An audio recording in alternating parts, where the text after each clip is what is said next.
فی قصۃ سیدنا موسیٰ علیہ السلام وفیہا من العبر، سورۃ الاعراف، تفسیر ابن کثیر۔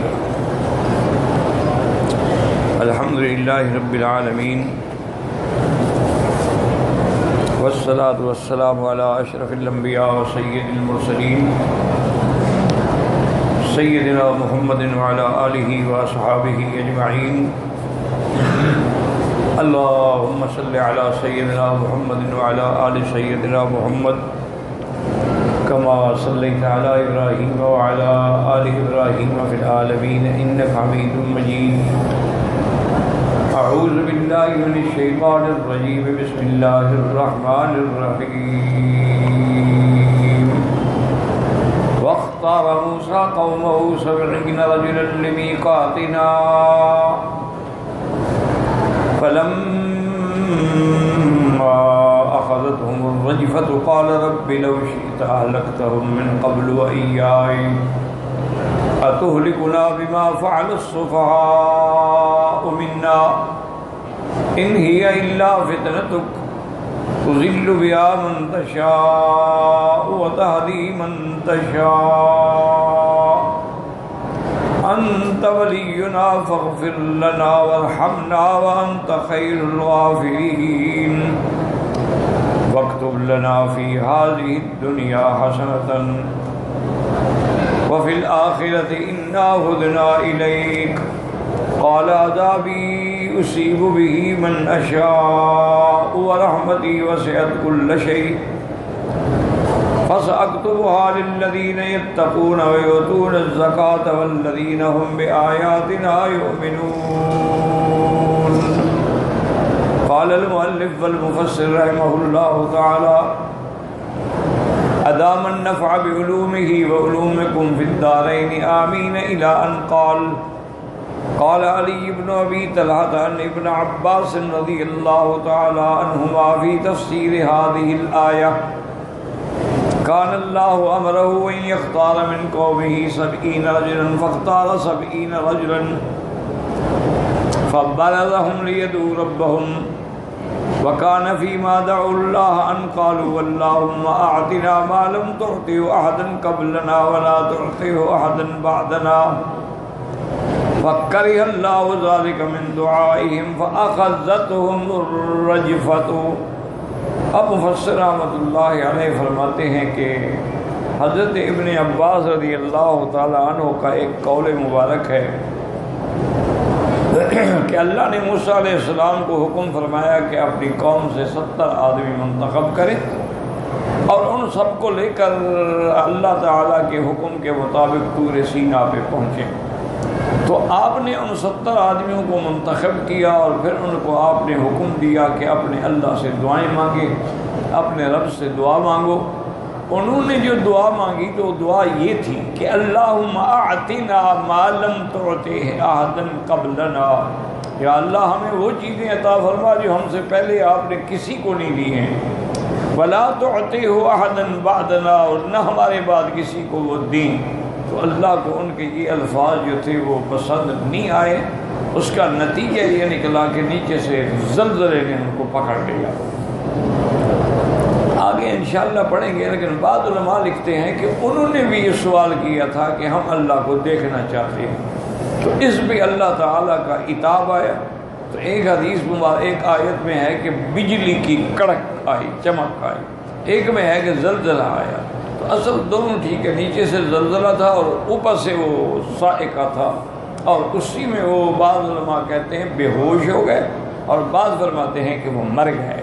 تو موسیٰ علیہ السلام گھبرا گئے کہ یہ مر گئے ہیں، تو قوم کا حال تو یہ ہے، وہ تو مجھ پر الزام لگا دیں گے کہ ہمارے آدمیوں کو موسیٰ علیہ السلام لے گئے اور پتہ نہیں کہیں مار کے ڈال دیا۔ قال رب لو شئت أهلكتهم من قبل وإياي، اللہ تبارک و تعالیٰ سے درخواست کی یا اللہ اگر ان کو اس واقعے سے ادھر لانے سے پہلے آپ ہلاک کرتے، آپ قادر تھی، اب تو مجھ بھی الزام لگ جائے گا۔ وقال السدی ان اللہ امر موسیٰ ان یأتیہ فی 30 من بنی اسرائیل یتعذرون الیہ من عبادت العجل ووعدہم موعدا۔ ایک سدی فرماتے ہیں کہ موسیٰ علیہ السلام کو اللہ نے حکم دیا کہ 30 آدمی بنی اسرائیل کے لے آئے جنہوں نے اس بچڑے کی عبادت کی تھی، وہ آ کے توبہ کریں، اللہ سے معذرت کریں تو اللہ ان کو معافی عطا فرمائیں گے۔ یہ بھی ایک قول ہے، جب قرآن میں 70 رجلا ہے تو پھر 30 کا تو کوئی مسئلہ نہیں بنتا۔ اور اس کے بعد جناب فرماتے ہیں فلما اتوا ذلک المکان، اب جناب جب موسیٰ علیہ السلام نے منتخب کیا اور پہنچے وہاں کہ وہ عذر کریں، قالوا لن نؤمن لك حتى نرى الله جهرة فإنك قد كلمته فأرناه، کہ انہوں نے کہا موسیٰ علیہ السلام ہم ایمان نہیں لے آتے جب تک کہ ہم اپنے خدا کو دیکھ نہ لیں، اگر اللہ آپ سے کلام فرما سکتے ہیں تو ہم ان کو دیکھیں کیوں نہ؟ تو اس پہ اللہ کا عتاب آیا کہ فأخذتهم الصاعقة فماتوا فقام موسیٰ يبكي ويدعو الله يقول رب ماذا أقول لبني إسرائيل إذا أتيتهم وقد أهلكت خيارهم، کہتے ہیں کہ اوپر سے بجلی کی ایک ایسی کڑک آئی کہ وہ سب کے سب مر گئے۔ موسیٰ علیہ السلام رو رو کے اللہ سے دعائیں کر رہے تھے کہ یا اللہ کہ آپ نے ان کو تو ہلاک کر دیا، میں اب بنو اسرائیل کو کیا کہوں گا جب ان کے پاس جاؤں گا؟ یہ تو ان سب کے سردار تھے، ان کے پسندیدہ لوگ تھے۔ رب لو شئت أهلكتهم من قبل إياي، وقال محمد بن عیسیٰ کہ اختار موسیٰ علیہ السلام بنی اسرائیل 70 رجلا الخیر فالخیر، چن چن کے لے آئے 70 آدمی۔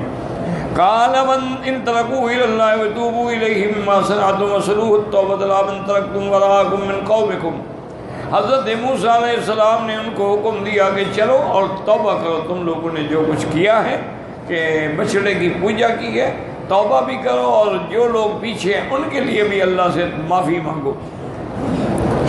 صوموا وتطہروا وطہروا ثیابکم، روزے بھی رکھو، اپنے آپ کو بھی پاک کرو، اپنے لباس بھی پاک پہنو۔ فخرج بهم إلى طور سيناء لميقات وقته ربه وقال لا يأتيه إلا بإذن منه، تو اللہ تبارک و تعالیٰ کے پیغمبر ان کو لے کے طور سینا پہ پہنچے جو اللہ نے مقرر فرمایا تھا، اور وہاں وہ اللہ کے حکم کے بغیر نہیں آتے تھے۔ وقال له 70 فيما ذكر لي حين صنعوا ما أمرهم به وخرجوا معه لقاء ربه لموسى اطلب لنا نسمع کلام ربنا۔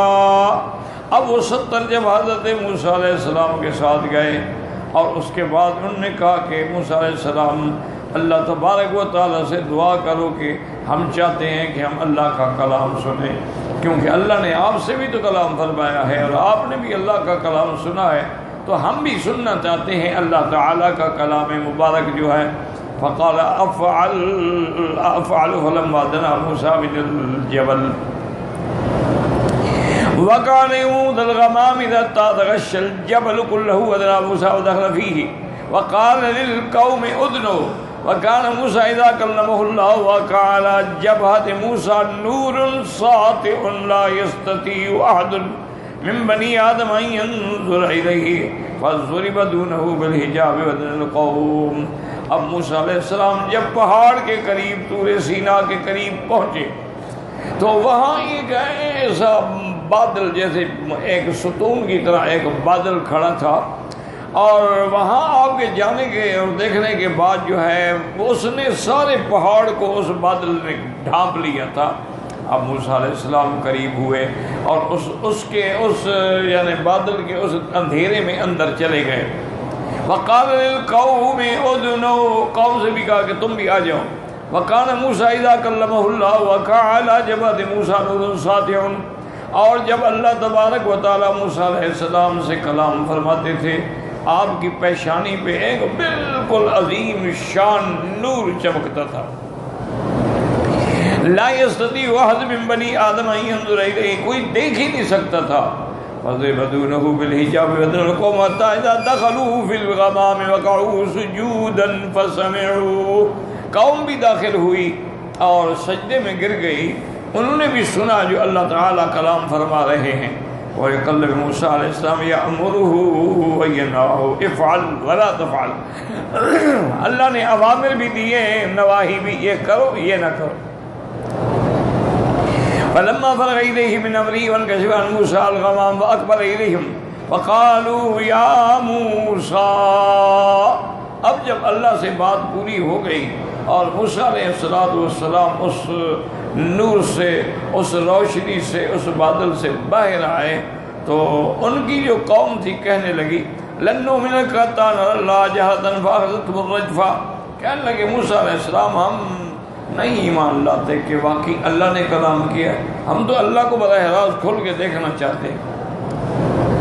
فأخذتهم الصاعقہ وہی الصاعقۃ فالتقط أرواحهم فماتوا جميعا، اس کڑک سے سارے کے سب کی روح نکل گئی اور سب مر گئے۔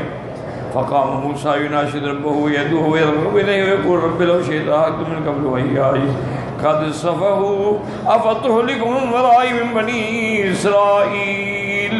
اب موسیٰ علیہ السلام اللہ کو پکار رہے ہیں، دعائیں کر رہے ہیں کہ یا اللہ میں بنی اسرائیل کو کیا جواب دوں گا، ان کو اگر ادھر آنے سے پہلے آپ ہلاک کر دیتے تو مجھ پر کوئی اعتراض تو نہ کرتا۔ وقال سفیان الثوری حدثنی ابو اسحاق عن معاذ بن عبید السلولی عن علی بن ابی طالب رضی اللہ تعالی عنہ قال انطلق موسیٰ وہارون والشبر والشبیر فانطلقوا الى صفحة جبل فقام هارون على سرير فتوفاه الله عز وجل فلما رجع موسى على بني إسرائيل قالوا له أين هارون قال توفاه الله عز وجل۔ حضرت علی رضی اللہ تعالیٰ عنہ سے بھی روایت ہے کہ حضرت موسیٰ علیہ السلام اور ہارون علیہ السلام اور ایک شبر اور شبیر تھے، یہ سب چل پڑے پہاڑ کی چوٹی پر، اور جب وہاں ہارون علیہ السلام پہنچے ایک تخت پہ آپ بیٹھے فتوفاہ اللہ عز وجل، اللہ نے حضرت ہارون کی روح مبارک قبض کر دی اور حضرت ہارون علیہ السلام پہ موت آ گئی۔ اب جب موسیٰ علیہ السلام بنی اسرائیل کی طرف واپس آئے تو پوچھا این ہارون، کہ ہارون کہاں ہے؟ انہوں نے کہا ان پہ موت آ گئی۔ قالوا انت قتلتہ، انہوں نے کہا کہ ہاں تم نے اس کو قتل کیا ہے۔ حدثنا علی خلقہ ولینہ حسدنا علی خلقہ ولینہ او کلمۃ نحوہا، کہنے کا اچھا وہ ہم سے چونکہ مہربانی کرتے تھے، ہمارے ساتھ بڑا نرم رویہ رکھتے تھے، آپ نے غصہ کیا، حسد کیا اور اپنے بھائی کو آپ نے قتل کر دیا۔ قال فاختاروا من شئتم قال فاختاروا 70 رجلا، موسیٰ علیہ السلام نے کہا اللہ کے بندے ان پہ موت آئی ہے، میں نے قتل نہیں کیا، تم جتنا چاہو بندے چن لو اور چل کے اس واقعے کو اپنے آنکھوں سے دیکھ لیں۔ انہوں نے 70 آدمی منتخب کیا۔ فاختار موسیٰ قوم 70 رجلا فلما انتهوا الیہ قالوا یا ہارون من قتلک قال ما قتلنی احد ولکن توفانی اللہ۔ وہ ہارون علیہ السلام کی مزار پہ پہنچے، قبر پہ پہنچے اور سب کہنے لگے کہ یا ہارون من قتل کا بتلاؤ تمہیں کس نے قتل کیا ہے؟ تو اللہ تبارک و تعالی نے ان کو توفیق دی بولنے کی۔ ہارون علیہ السلام بولے، انہوں نے کہا مجھے تو کسی نے قتل نہیں کیا، کیا کہہ رہے ہو؟ ولیکن توفانی اللہ، مجھے اللہ نے موت دی ہے۔ قالوا یا موسیٰ لن تؤسى بعد اليوم فأخذتهم الرجفة قال فجعل موسیٰ علیہ السلام یرجع یمینا وشمالا وقال یا رب، انہوں نے کہا کہ اچھا اب آج کے بعد ہم تیری نافرمانی نہیں کریں گے، لیکن پھر اسی پہ آئے تو ان کا یہ نکلا کہ زلزلہ آیا اور وہ اس قوم کی ہلاکت کا، اور موسیٰ علیہ السلام ادھر جاتے ہیں یا اللہ ان کو تم نے ہلاک کر دیا۔ پھر وہ کہیں گے پہلے ہارون کا الزام تھا، اب 70 آدمی کو بھی آپ نے مار ڈالا ہے۔ لو شئت أهلكتهم من قبل وإياي إنما فلسفة بنا إن هي إلا فتنتك تضل بها من تشاء وتهدي من تشاء قال فأحياهم الله وجعلهم أنبياء كلهم هذا أمر غريب جدا۔ کہتے ہیں کہ اللہ نے پھر ان کو بھی زندہ کر دیا اور سب کو نبی بھی بنا دیا، لیکن یہ ناقابل اعتبار روایت ہے کہ کون سا اچھا کام کیا تھا کہ اس کا انعام ملا کہ ان کو نبوت بھی مل گئی، وہ اتنا ہے کہ معافی مل گئی، اللہ نے ان کو زندہ کر دیا۔ اب کہتے ہیں عمارت ابن عبد ھذا لا عارف، اس میں جو راوی عمارہ ہے اس کا پتہ ہی نہیں، مجہول ہے۔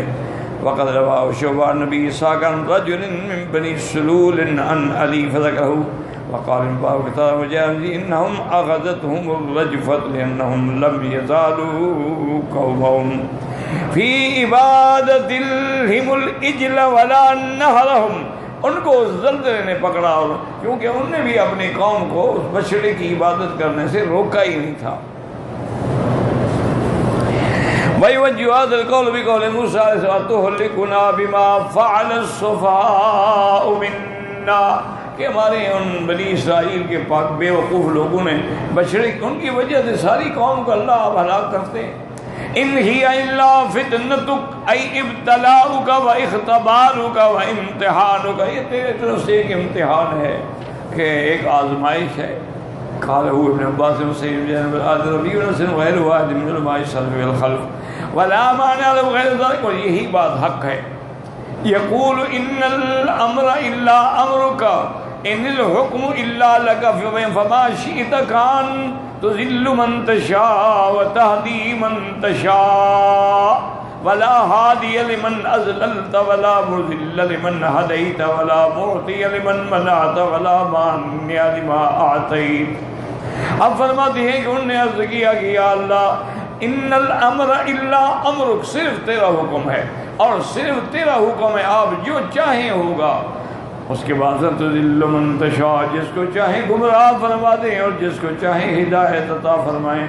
ولا ہادی لمن اضللت، اس کو کوئی ہدایت نہیں دے سکتا جس کو آپ گمراہ کر دیں.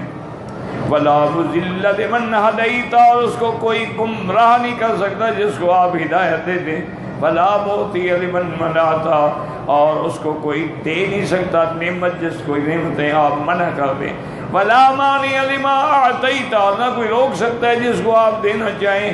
فالملک کلہ لک، سب ملک تیرا ہے. والحکم کلہ لک، حکم بھی تیرا ملک بھی تیرا. لہ الخلق الخلق والامر، یہ مخلوق بھی تیری ہے اور اس پہ حکم بھی تیرا ہے. انت ولینا فاغفر لنا وارحمنا وانت خیر الغافرین. کہتے ہیں کہ غفر کا معنی کیا ہے؟ مغفرت کا معنی کرنا الغفر هو الستر، یعنی کسی پر پردہ ڈالنا. وترک المؤاخذۃ بالذنب، اور اس کے گناہ پہ اس کو سزا نہ دینا اور رحمت کرنا. اذا كانت مع الغفر يراد بها ان لا يوقعه في مثله في المستقبل، جب رحمت اور مغفرت دونوں جمع ہو جائیں تو اس میں یہ بھی اشارہ ہوتا ہے کہ یا اللہ آئندہ مستقبل میں بھی ہم پہ کوئی ایسا امتحان نہ گزرے. وانت خیر الغافرین، اے لا یغفر الذنب الا انت، واکتب لنا فی هذه الدنیا حسنۃ وفی الآخرہ. الفصل الاول من الدعاء دفع المحظور وهذا لتحصیل المقصود. پہلے جو دعا مانگی تھی وہ تو یہ تھی نا کہ اللہ ہمیں مصیبت سے بچا، فتنے سے بچا، ابتلا سے بچا. اب دعا کا دوسرا حصہ جو ہے وہ تحصیل مقصود کے لیے کہ ہمیں یہ بھی عطا فرما، یہ بھی عطا فرما. واکتب لنا فی هذه الدنیا حسنۃ وفی الآخرہ، اے اوجب لنا واثبت لنا فیہما حسنۃ، دنیا و آخرت میں ہمارے لیے بھلائیاں عطا فرما دے. وقد تقدم تفسیر الحسن فی سورۃ البقرہ. انا ہدنا الیک، اے تبنا ورجعنا وانبنا الیک، یا اللہ ہم نے توبہ کی، تیری طرف لوٹے ہیں. اور اس کے بعد قال ابن باز سعید بن مجاہد و ابو العالیہ اسحاق ابراہیم التیمی وسدی وقتادہ وغیر واحد وكذلك لغہ. وقال ابن جرير حدثنا وكيع قال حدثنا ابي عن شريك عن جابر بن عبد الله بن يحيى عن علي رضي الله تعالى عنه قال انما سميت اليهود لانهم قالوا انا هدنا اليك. جابر هو ابن يزيد الجوفي ضعيف. اب فرماتے ہیں کہ حضرت علی نے فرمایا کہ یہ یہود جو ہے نا، ان کو یہود اسی لیے کہا گیا کہ ان نے کہا تھا کہ انا ہدنا الیک، یا اللہ ہم تیری طرف لوٹے ہیں، اسی وجہ سے ان کا نام بھی یہود ہو گیا. لیکن اس اثر کے اندر بھی ایک راوی ہے یزید الجوفی جو ضعیف ہے، واللہ اعلم. اصل بات یہ ہے میرے محترم بزرگوں کہ ہر امت میں اللہ رحم کرے، اللہ رحم کرے، یعنی یہی حالات. اب دیکھیں کہ بنو اسرائیل نے کتنے عذاب جھیلے ہیں، کہ 70,000 بچہ ان کا ذبح کر دیا فرعون نے، ان کی عورتوں کو اپنے اور اپنی قوم کے گھروں میں کام کرنے کے لیے مخصوص کر لیا، اور اس کے بعد جتنے گھٹیا قسم کے کام تھے وہ سارے کے سارے بنی اسرائیل کے ذمہ لگا دیے، اور اس کے بعد ان کو کچھ بھی نہیں ملتا تھا ماں سوائے قوت لا یموت کے، کہ اتنا کھانا دے دو جو کھائیں اور زندہ رہیں، بس اس سے علاوہ کچھ بھی نہیں ملتا تھا۔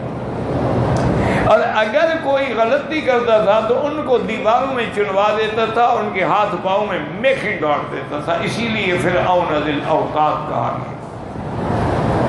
موسیٰ علیہ السلام آئے، انہوں نے فرعون کا مقابلہ کیا، فرعون نے ان کو جادوگر کا الزام لگایا اور مقابلے میں جادوگر بلائے، لیکن جادوگر سب کے سب سمجھ گئے کہ یہ معجزہ ہے، سجدے پہ گر گئے، ایمان لے آئے۔ فرعون ناکام ہو گیا، ہار گیا، کچھ بھی اس کے پلے میں نہیں رہا۔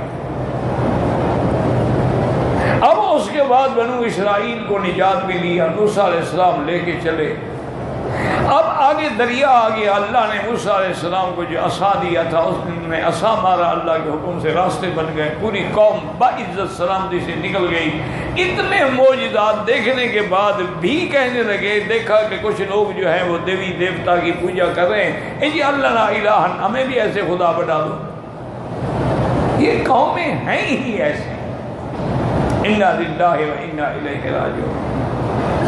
اب اس کے بعد موسیٰ علیہ السلام جب میقات پہ گئے تو سامری نے ایک بچڑا بنایا سونے چاندی کو پگھلا کر، اور اس میں وہ مٹی ڈال دی جو حضرت جبریل علیہ السلام کے پاؤں کی مٹی تھی، اس کے اندر آواز آنے لگی، آواز آتی تھی یعنی جیسے گائے کے بچے کی آواز ہوتی، اجلن جسدا لہ خوار، خوار کہتے ہیں گائے کی آواز کو۔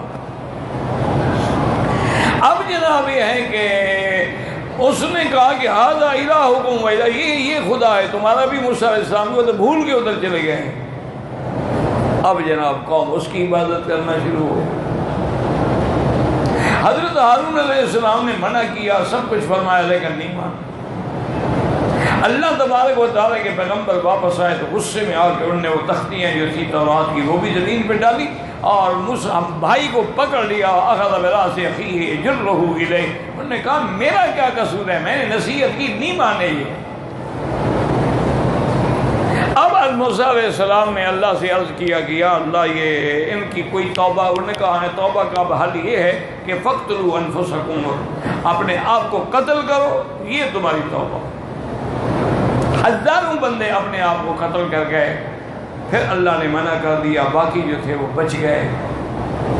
اب موسیٰ علیہ السلام کو اللہ نے حکم دیا کہ کوہ طور پہ آئیں اور 70 آدمی اپنے ساتھ لے آئیں، جو آ کے معذرت کرے، توبہ کرے، اللہ سے درخواست کرے، اللہ سے دعائیں مانگے، اللہ رحم کریں گے۔ تو یہ چنی ہوئی قوم 70 بندہ جو چن کے لے گئے تھے وہ بھی اکڑ گئے کہ جی ہم تو ایمان نہیں لے آتے جب تک خدا کو ہم دیکھ نہ لیں۔ تو نتیجہ کیا نکلا کہ وَأَخَذَتْهُمُ الصَّاعِقَةُ، بجلی نے پکڑ لیا، سب کے سب مر گئے۔ اب موسیٰ علیہ السلام اللہ کے آگے روئے، یا اللہ یہ بدبخت مر گئے تو میں قوم کو کیا جواب دوں؟ اللہ نے ان کو زندہ کر دیا۔ انہوں نے کہا جی اب ہم آپ کی نافرمانی نہیں کریں گے، لیکن اسی طرح نافرمانی کریں۔ یہ ہر قوم میں یہ مصیبت ہے۔ اب دیکھیں کہ حضور صلی اللہ علیہ وسلم رحمت دو عالم، رحمت دو جہاں، سید الاولین والآخرین، خاتم الانبیاء والمرسلین، حضور پاک کی عظیم شان، یعنی آپ کی پوری زندگی مکے والوں کے سامنے ہے۔ حضور مکے میں پیدا ہوئے، آپ کی رضاعت جو ہے وہ بنو سعد میں ہے، پھر آپ کا بچپن مکے میں گزرا، آہستہ آہستہ جوانی مکے میں آئی، بناء کعبہ میں حضور قریش کے ساتھ شریک ہو کے پتھر اٹھاتے رہے اور کعبہ بناتے رہے۔ حضور کی شادی مکے میں ہوئی اور سب سے پہلی خوش نصیب بی بی سیدہ خدیجہ الکبریٰ رضی اللہ تعالی عنہا تھی۔ ابو طالب آپ کے چچا نے خطبہ پڑھا اور نکاح ہوا۔ یہ ساری چیز کفار مکہ کے سامنے۔ حضور کی صداقت، دیانت، امانت سب کے سامنے، لیکن جب اللہ کے نبی نے توحید کی دعوت دی سارے بگڑ گئے۔ جب آپ نے کہا کہ یا ایھا الناس قولوا لا الہ الا اللہ، لوگوں میں نے اس لیے بلایا ہے کہ اقرار کرو کہ اللہ کے سوا کوئی معبود برحق نہیں، کوئی مشکل کشا نہیں، کوئی حاجت روا نہیں، کوئی نفع نقصان کا مالک نہیں۔ تو اتنے بگڑے کہ آپ کا چاچا ہے بدبخت ابی لہب جو ہے، کہنے لگا لہذا جماعتنا تبا لک سائر اليوم، تمہارے لیے ہلاکت، اسی لیے بلایا تھا ہمیں۔ اللہ نے قرآن نازل کیا کہ تم نے تو ایک دفعہ کہا ہے نا قیامت تک قرآن پڑھا جائے گا کہ تبت یدا ابی لہب وتب، لیکن پھر بھی نہیں مانے، پھر بھی سمجھ نہیں آئے۔ ابی لہب نے غصے میں آ کے، ابی لہب کے دونوں بیٹے جو تھے نا، ان دونوں کے گھر میں حضور کی بیٹیاں تھیں، رخصتی نہیں ہوئی تھی، نکاح ہو گئے،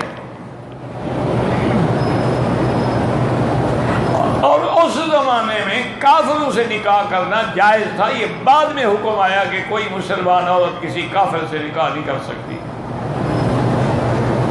اور کوئی کافر کسی مسلمان عورت سے نکاح نہیں کر سکتا۔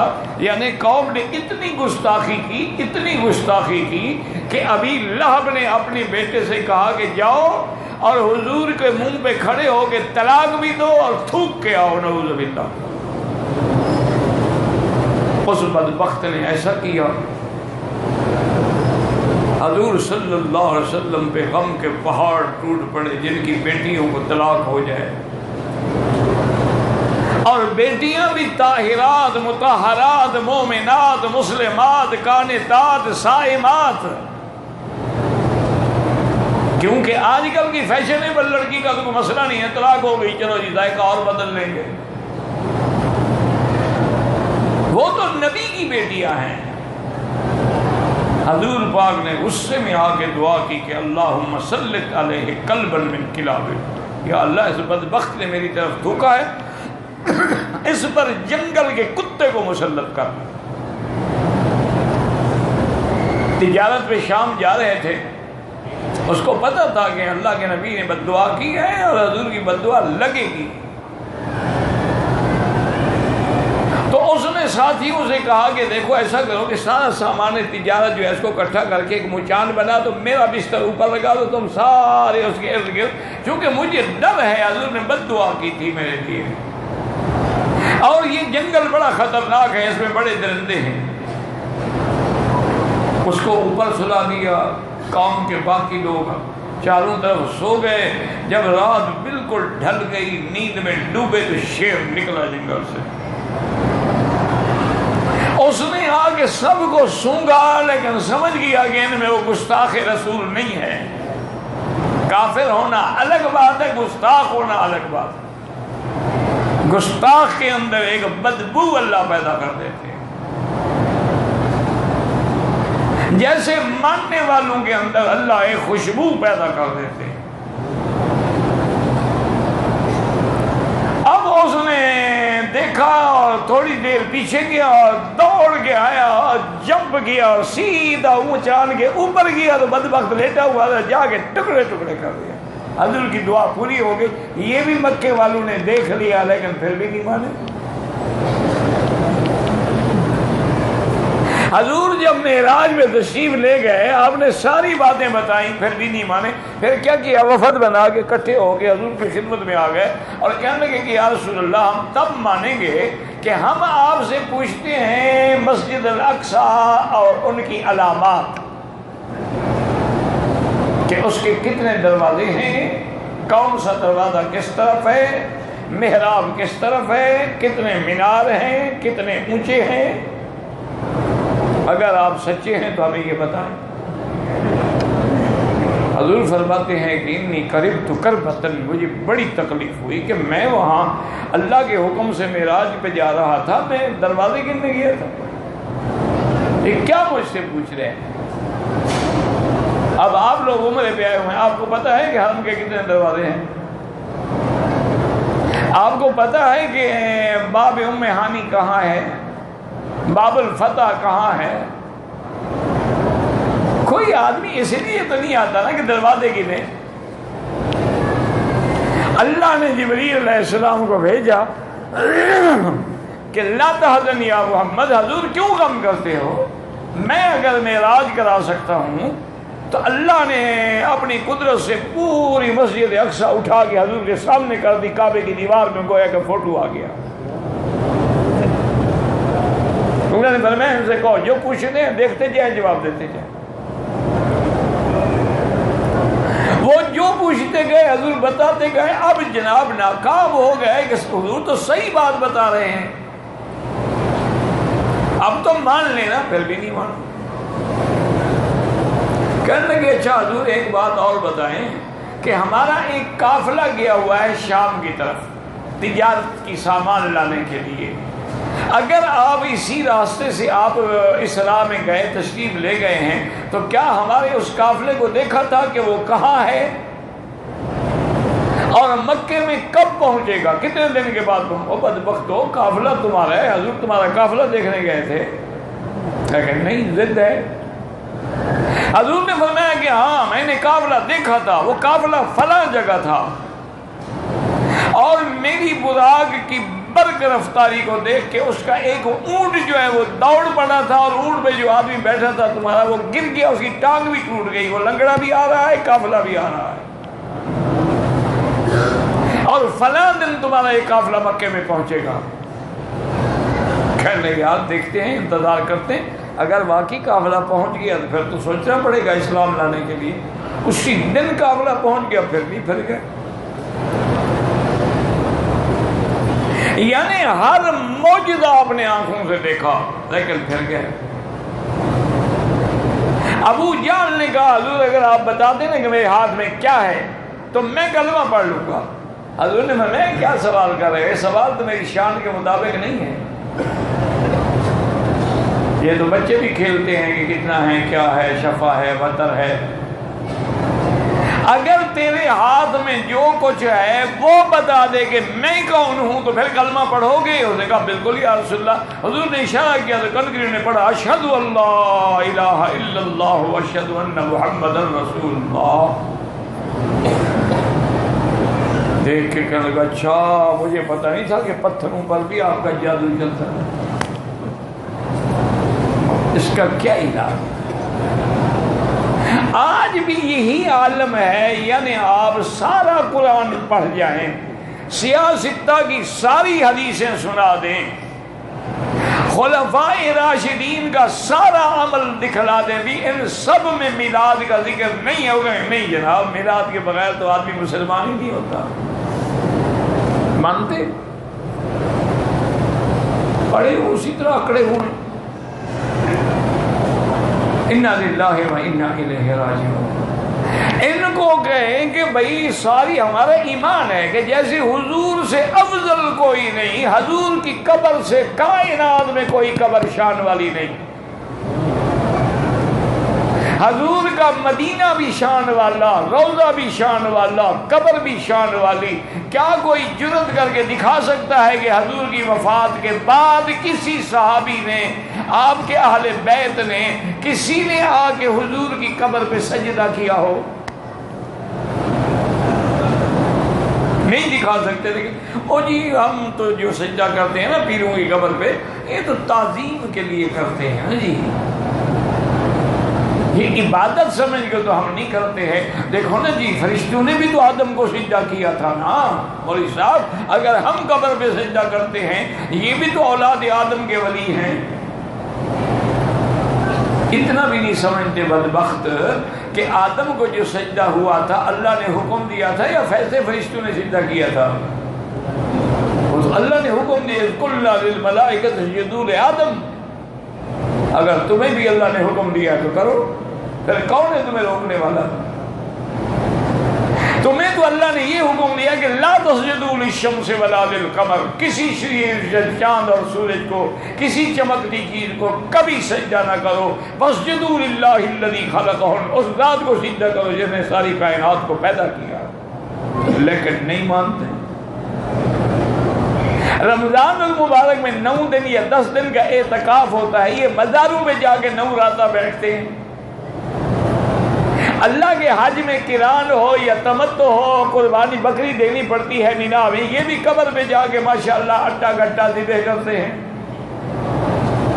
چونکہ کعبۃ اللہ پہ غلاف چڑھایا جاتا ہے، یہ بھی پیر صاحب کی مزار پہ غلاف چڑھاتے ہیں، چونکہ کعبۃ اللہ کو بھی سال میں عرق غلاف سے دھویا جاتا ہے، یہ بھی پیر صاحب کی قبر کو عرق غلاف سے غسل دیتے ہیں،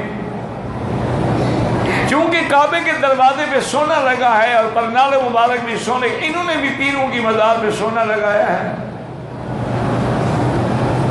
کوئی ایک بات ہے، یعنی انہوں نے تو شرک کی انتہا کر دی ہے،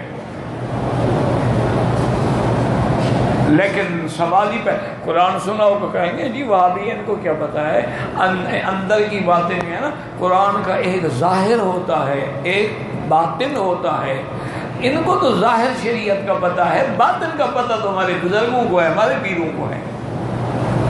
انا للہ و انا الیہ راجعون ولا نقول الا لا حول ولا قوة الا باللہ العلی العظیم۔ دعا کریں اللہ ہدایت دے، بس میں تو ہمیشہ دعا کرتا ہوں، سچی بات ہے کہ اللہ یہ بیچارے بھی تیرے نبی کی محبت میں آ کے غلو میں پڑ گئے ہیں اور راستہ سنت والا چھوڑ کے بدعت کا اختیار کر لیا ہے، ان کو ہدایت عطا فرما دے، ہدایت عطا فرما دے اور صراط مستقیم پر ان کو چلا دے۔